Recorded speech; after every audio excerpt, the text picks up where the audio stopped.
Israel Finkelstein is a leading figure in the archaeology and history of ancient Israel. Over 40 years of fieldwork and research, he has helped to change the way archaeology is conducted, the Bible is interpreted, and the history of Israel is reconstructed. I sat down with Israel over several sessions to talk about how a lifetime of work has informed the story of ancient Israel.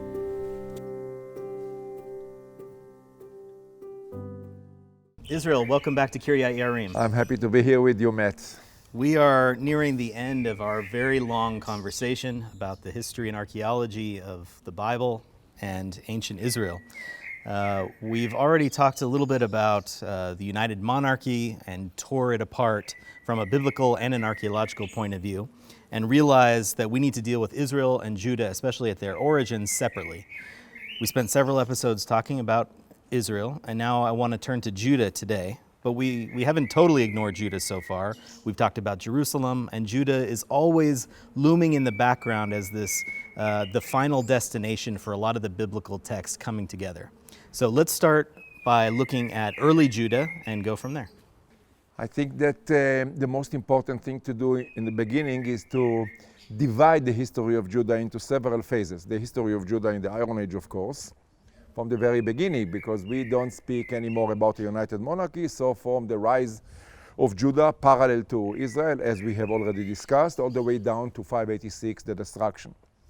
There are several possibilities here, there, how to do it, how to break the history of Judah into phases. I think that the safest thing to do is to speak about two periods. The first one is the history of Judah from the very beginning to the Assyrian takeover, and the second one after the Assyrian takeover all the way to the end.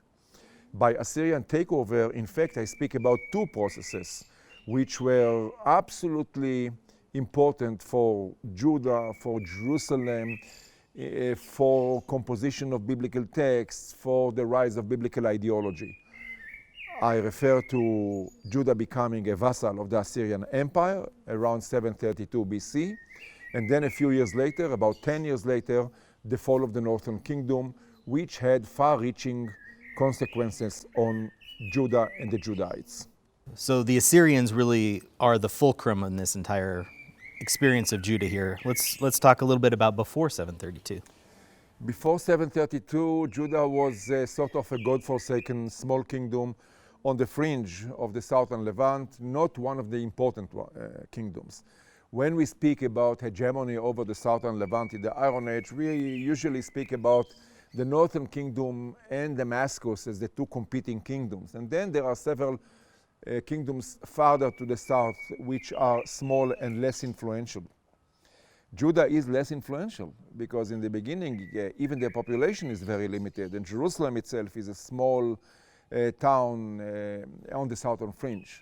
Referring to population, I wish to remind you, Matt, that let's say in the Iron One until the middle of the 10th century BC, when we calculate what we know about settlements and population in the highlands, in the area of Jerusalem, Jerusalem included, and to the south of Jerusalem, we reach a very modest number of several thousands, perhaps 2, 3, 4,000 people. So we are really on the not only geographical fringe, the demographic fringe of the southern Levant.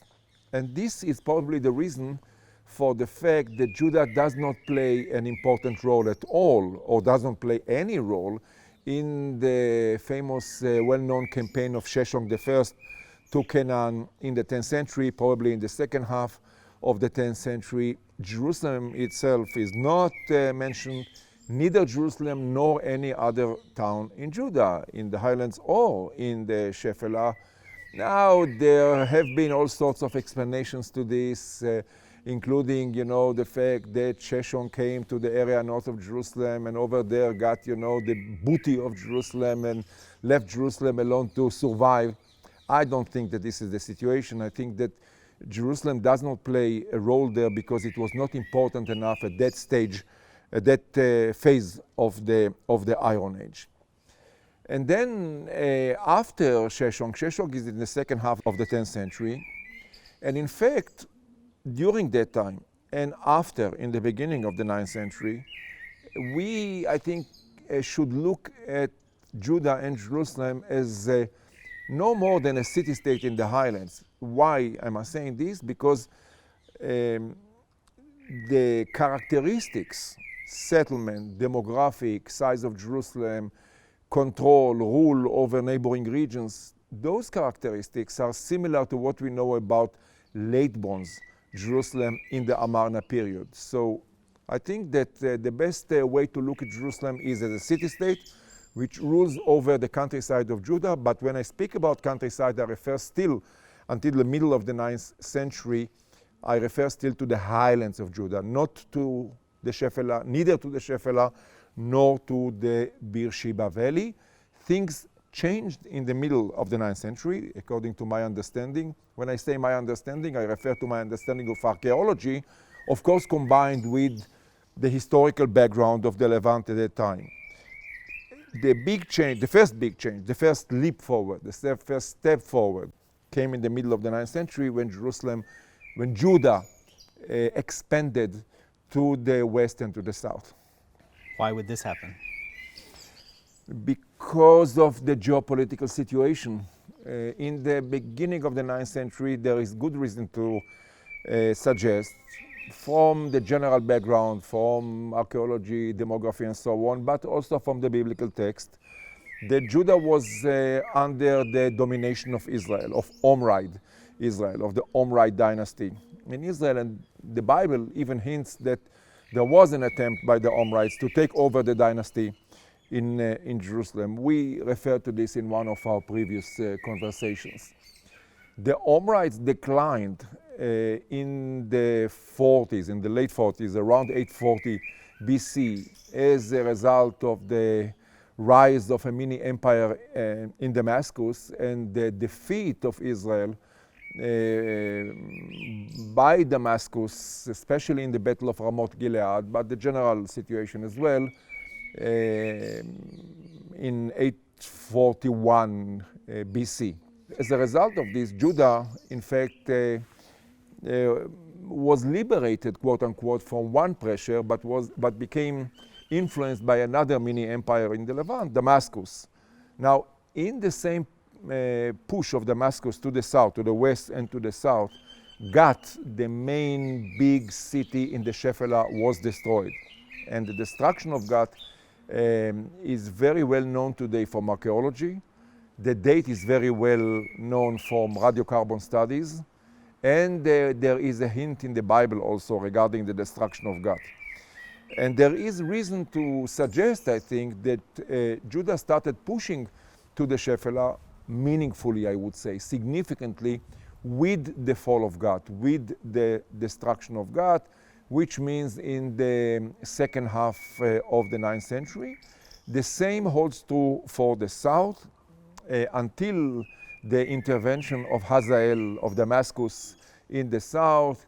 The prosperity in the south was related to Egyptian interests in the copper production centers in the Araba, and some sort of a desert polity which produced the copper in the copper centers and then transported the copper to the urban centers of the coastal plain, Egypt, and then farther to the north. However, with the expansion of Hazael, the geopolitical situation changed. There was a revival of supply of copper from Cyprus to Phoenicia, and apparently there was some sort of an interest of Hazael to stop, to put his hand on the copper production in the south and promote the copper production from Cyprus to Phoenicia. And perhaps part of it was to let Judah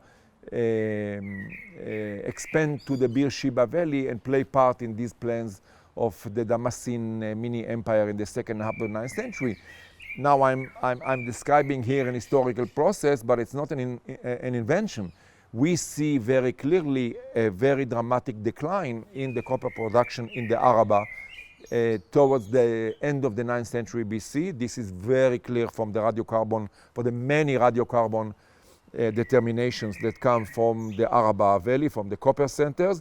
And also we see this in the Negev highlands, the decline of this desert polity which took part in the production and transportation of copper. So Judah expands to the south into the Beersheba Valley, and then we get the first Judahite centers in the Beersheba Valley. I refer here to Arad, the fort of Arad, and perhaps also to Beersheba as a fortified town. And of course, even more important, the first expansion, significant expansion of Judah to the Shephelah. So tell us now about Judah's relationship with Israel in this period before 732. Let's put it this way. We can divide the history of Judah before 732 into four smaller subphases. The beginning, on which we know very little. Then the period of the Omrides, when Judah is under the influence and perhaps even domination of the Omrides. Then the phase of the Damascene mini-empire, where Judah shifts from being a vassal of the northern kingdom to vassaldom to Damascus, to Hazael. And then the re-rise, so to speak, of the northern kingdom in the first half of the 8th century. This is related to where we are sitting now, Kiryat Yearim. The rise of the northern kingdom to domination again, and in fact, both from the perspective of the biblical record and from several hints in the biblical text and from archaeology, we can suggest, I think, securely suggest that Judah was again under the domination of Israel. We spoke about it already. So to summarize this point, which is really interesting, in the entire period between, let's say, 940, 930, the rise of Judah, of the kingdom of Judah, to 730, 200 years, we are in a situation in which Judah is under some sort of domination of a stronger power to its north. We talked a lot about demography and how Judah as a region was pretty sparsely populated up to this point. Does any of that change in the context of all of this? What I have just said, the dominance of the northern powers is very well demonstrated demographically. Many years ago, I sat down with Magen Broshi to try to calculate the population of Israel and Judah, and we decided to do this for the middle of the 8th century, which was easier from the archaeology point of view. We simply assembled all the information. We assembled the information regarding built-up area in the different places and then multiplied by some sort of a factor. The result is very interesting. For the northern kingdom, we calculated something like 350, 400,000 people altogether, west and east of the Jordan Valley, because Israel controlled also parts of the Gilead in the east. For the southern kingdom, for Judah, we calculated something like 100,000, 110 or 20. So we are in a proportion of 1 to 3 or 1 to 4 between Judah and the northern kingdom. And this is very meaningful because manpower is, of course, expressed in economy, in monumental architecture, and in military power.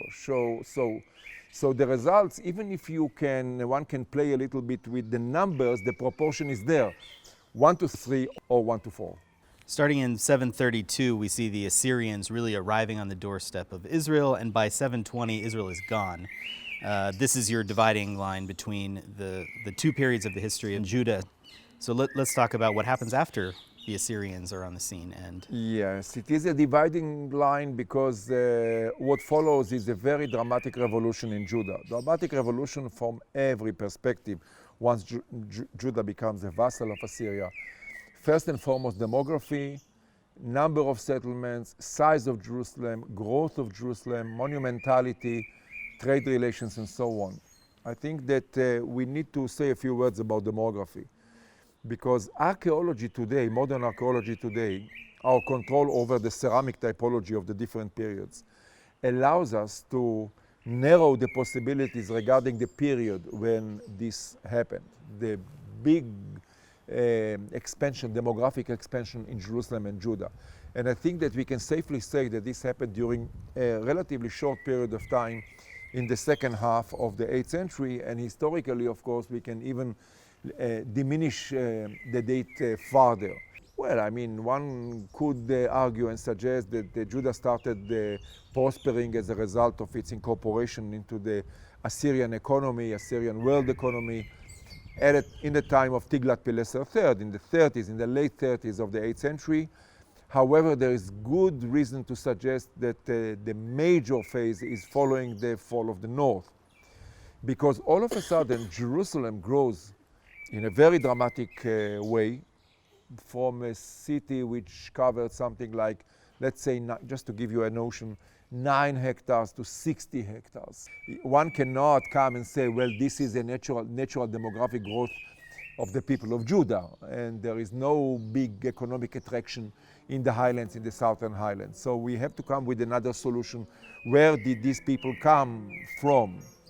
And the same holds also for the southern part of the highlands, where there is a very dramatic growth, in a way also the Shephelah.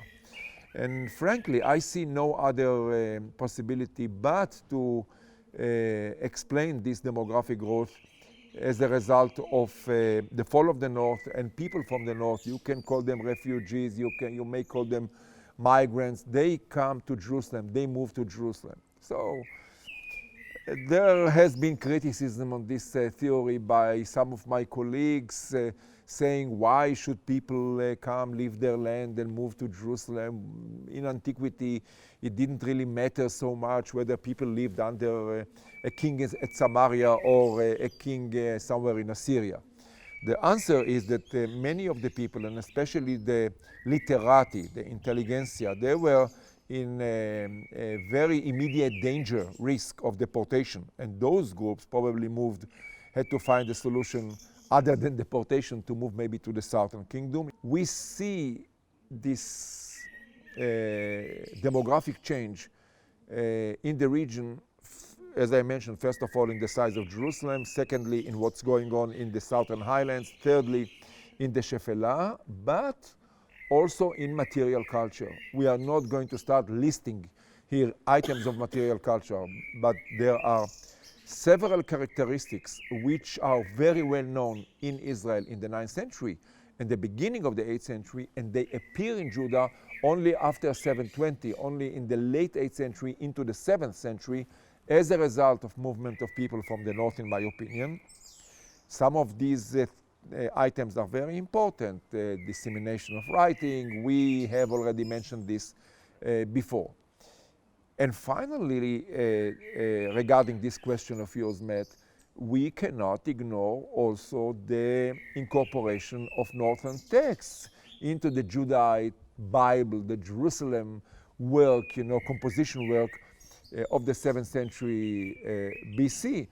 And I see these texts which came to Judah, I see them as also reflecting some sort of pieces of material culture, of the north, migrating, so to speak, to Judah. And in my opinion, there is no way to explain this incorporation of texts, some of which are hostile to the Davidic dynasty or not very friendly to the Davidic dynasty, incorporation into the biblical text. Can you give us the historical framework for this period of Judah after the Assyrian conquest of the north? Incorporation of Judah into the Assyrian world as a vassal starts with Tiglath-Pileser III in 732 BC and continues. The Assyrians were present for about a century. So it is easy to refer to the Assyrian presence as the Assyrian century in the history of Judah. Now, during the Assyrian centuries, there were several quite dramatic events. The first one is the campaign of Sennacherib on Judah to face Hezekiah, king of Judah, who rebelled against Assyria. We have plenty of evidence about this from several places in the Bible. Then, of course, the famous relief of the conquest of Lachish, the second most important city of Judah, and the annals of Sennacherib. This happened in 701 BC, and this is an important datum in the history of Judah in late monarchic times. After the rebellion was put down and Judah became again a vassal, a compliant vassal of Assyria, Hezekiah passed away after a few years, and Manasseh became king of Judah, his son Manasseh. Manasseh ruled for about half a century. He was perhaps the most influential king of Judah in the 7th century BC, perhaps in the entire history of the kingdom of Judah, but he is described in the Deuteronomistic history in a negative way. We will speak about it when we come to the conversation on the Deuteronomistic history and the history and archaeology of Judah later in our conversations. In any way, so Manasseh in the first half of the 7th century, and after him a short period of instability, and Josiah comes to power. Halfway into the reign of Josiah, the Assyrians pull out because of events in the north, and this opens many ideological possibilities for the people of Judah, for the king of Judah and the people around him. This also is an item that we will need to discuss when we refer to the Deuteronomistic history, which probably the first version at least comes from the days of Josiah. And after the pull out of Assyria, we have Josiah ruling. He finally died as a result of some sort of misunderstanding with Necho, king of Egypt. He was apparently executed at Megiddo in 609 BC. And then we have Judah sliding, so to speak, to destruction with two Babylonian campaigns against Jerusalem, the first one in 597 and then the final one in 586 BC. Judah isn't exactly known for its outstanding material culture, but there are a few things that we really should highlight as distinctive of Judah. There are two peculiar items in the material culture of Judah to which we need to pay attention. They are important because they reflect on bureaucracy, administration, power of the royal elite in Jerusalem, relationship with Assyria, the role of Judah in the region, possibilities of composition of biblical texts and so on. So I'm speaking about two items which are really important, in my opinion, really central for understanding not only the material culture of Judah, but the history of Judah, and this is related to composition of biblical texts. The first one is seal impressions on storage jars. Now this may sound like, you know, a secondary item in material culture, but it is not, because it is an expression of bureaucracy and administration. Starting around the third part of the 8th century BC, after the Assyrian takeover, Judah starts stamping storage jars as part of its administration of collection of wine and oil, storing them in storage jars, storing them in central places under the royal administration of the kingdom. And this starts in the late 8th century and in fact continues throughout the later phases of the history of Judah, and then also into Yehud of the Persian period, and then also even into Judea of Ptolemaic times and the Seleucids until the Hasmoneans. So we are speaking about something which is really important, influential, and interesting, which goes on with different, of course, different stamp impressions, different symbols, different things, but for a long period of time, of what? Of about 600 years or so.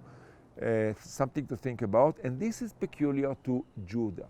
So scholars noted, of course, the relationship between the appearance of the seal impressions, stamping storage jars, and Assyria taking over. However, this is not enough to note this peculiar thing, because then the next question should be, why Judah? Why Judah? Why not Moab? Why not Ammon? Why not Edom? These kingdoms were also under Assyrian auspices and under Assyrian influence, vassals of the Assyrian Empire. So this is one thing to remember.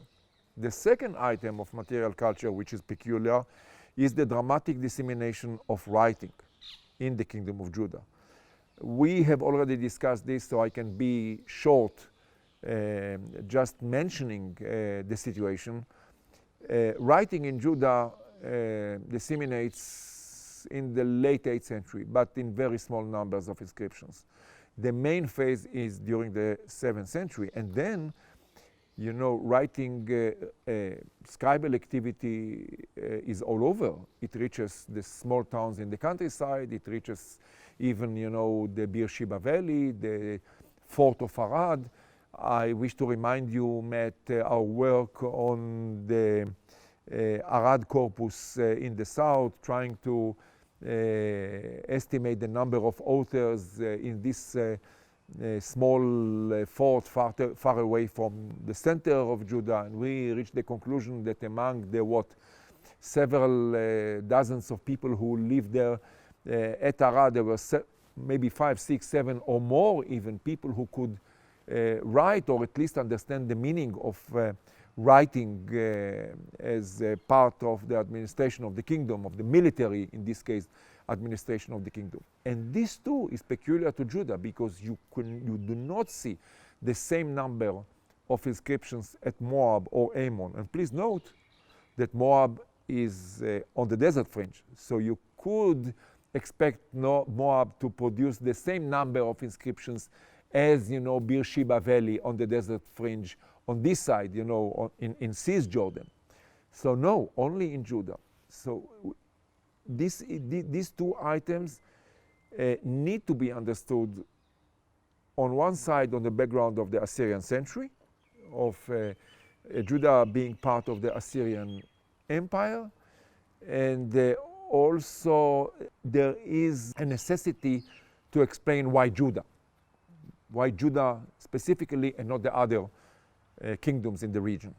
Of course, we talked about this important transition a little bit in our conversation on literacy, as you mentioned, but I think now we really need to try to explain all of this. So what's the explanation? So why Judah? I think that the answer is kind of surprising. The answer, in my opinion, is in geography. Judah has a very peculiar geography characteristic which is specific to the southern kingdom and cannot be found in any other kingdom in the region. Judah is basically divided into 4 sub-regions, and the Bible even acknowledges this. The Bible too speaks about Har, Shfela, Midbar, and Negev in Hebrew, which means highlands, Shephelah, lowlands, Midbar, desert, and Negev, the Beersheba Valley in this regard. And each of them has its specific characteristics. This division into 4 cannot be found in any other kingdom, as I mentioned before. You cannot find them in Moab. Moab is basically the southern fringe, and that's it. There is more desert or less, but there is no Shephelah, and there is no highlands in the sense of the southern part of Judah, neither in Ammon. Now, the special geography facilitates or makes possible development of specialized economy. The specialized economy that can be traced in Judah in late monarchic times is as follows: wine production, viticulture in the highlands, especially west of Jerusalem, but south of Jerusalem as well. And this is very clearly seen in the material culture, in the number of wine presses and so on. Then olive oil production in the Shephelah. And this is also very well expressed in material culture at sites such as Tel Beit Mirsim and Bet Shemesh in Judah, and later sites dominated by Assyria a little bit farther to the west in the Shephelah, such as Ekron. The third area is the desert, the Judean desert and the shore of the Dead Sea, a little bit to the north, Jericho in late monarchic times, which means the oasis in the Rift Valley. First of all, the desert could supply the animal products for the kingdom. And secondly, there is reason to believe that Judah developed under Assyria several avenues of special agricultural output in the oasis. First of all, the palm trees, and secondly, possibly, I repeat, possibly, also balsam. And this, there are several hints, there are several references, both historical or mainly maybe historical to this effect. And then we have the Beersheba Valley. In the Beersheba Valley, Judah participated, in fact, as a major player in one of the big endeavors of the Assyrian Empire, which means the transportation of Arabian goods from the south to the coast and to the entire territory of the Assyrian Empire and beyond. So we have 4 different regions with 4 different productions, so to speak, specialized. Now, Judah is good for Mediterranean agriculture. In Mediterranean agriculture, Matt, if you want to be a Mediterranean farmer, what you do, you settle, you have a small piece of land for vine trees, a small piece of land maybe for olive trees. You do grain, of course, and you have 10, 20 sheep, goats for your animal products. And you live like that, you're safe, you're okay. But you don't make a buck in this way. If you want to start really pushing forward to specialize your economy, you can do that. But you take a big risk. Because if there is a problem that comes either from a geopolitical change or from climate, drought, something like that, 10 years of less rain in the southern fringe of Judah, this can be really a disastrous situation for the kingdom. So once you take a decision to go in direction of specialization, you need really to have a strong grip over the economy, sort of very strong administration, bureaucracy, storage places, central towns for storage that you can, central markets, that you can push commodities from one place to the other.